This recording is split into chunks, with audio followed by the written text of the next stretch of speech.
Hello, good evening. Thank you for your company. All right, we know the story by now, don't we? Reform MP Sarah Pochin went on the attack today after making a very valid point, in a bad way, granted, about over-representation in advertising. Drives me mad when I see adverts full of black people, full of Asian people, full of, people that basically are anything What's wrong other with that, than Sarah? white. Labour quickly seized on the opportunity to slam Pochin, and who'd blame them after she gave them an open goal pretty much with her clumsy delivery of what is actually a factual statement. That was mistake one. Her second mistake was the apology.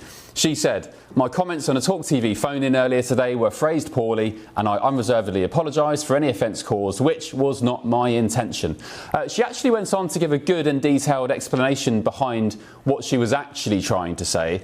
But the apology, of course, as ever, wasn't good enough for the left. It never is. They're too ungracious to accept people make mistakes or misspeak or make their point in a clumsy way like Sarah Pochin did, which is why she should never have bothered in the first place. Health Secretary Wes Streeting joined Labour's chorus of condemnation on the BBC. I think what she said was a disgrace. I think it was racist, and the deafening silence from her party leader says it all. Interesting. This is the same Health Secretary, by the way, who once apologised himself for a litany of tweets that culminated in his wishes to throw a journalist under a train. Streeting later wrote on X, "Fear of racism has come up on the doorstep more in the last few months than during my last 15 years elected in politics." Well, Reform UK's Sarah Pochin returned fire today after that pretty wet apology the day before, saying, "Dear Wes Streeting, I'm sorry you feel that way. Perhaps you could remind us all how strongly you spoke up when this happened." Every chief executive of every council and every government department, white. Every director of a department in Scotland, white. Every principal of a college or university in Scotland, white. Every head teacher in Scotland, white.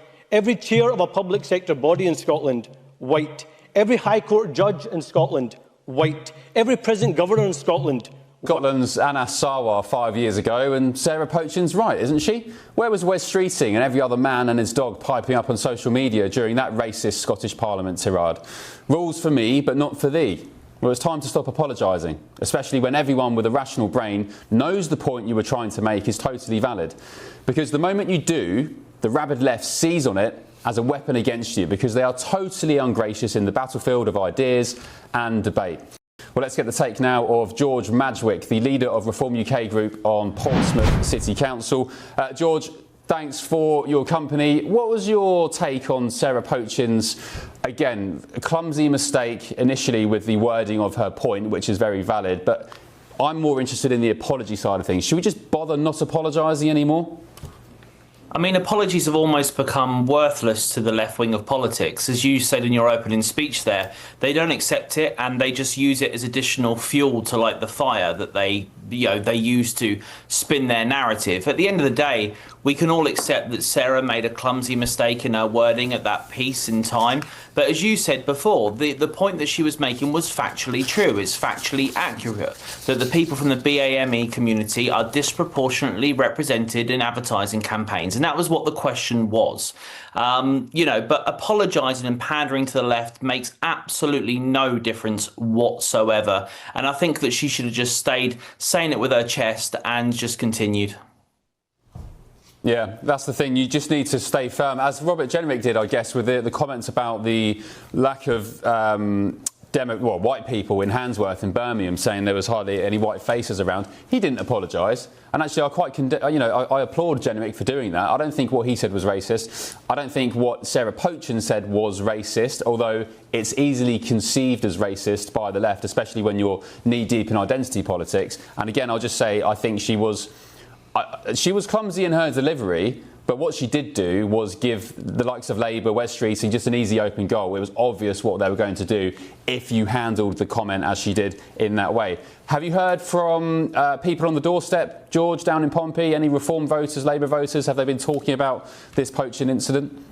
Yeah, I mean, absolutely. As you probably know, we had Reforms Action Day yesterday across the entire UK, where 450 branches were across the country signing up new members. And these comments come within the situation of that. So we did hear it quite immediately on the doorsteps late last night and early this morning.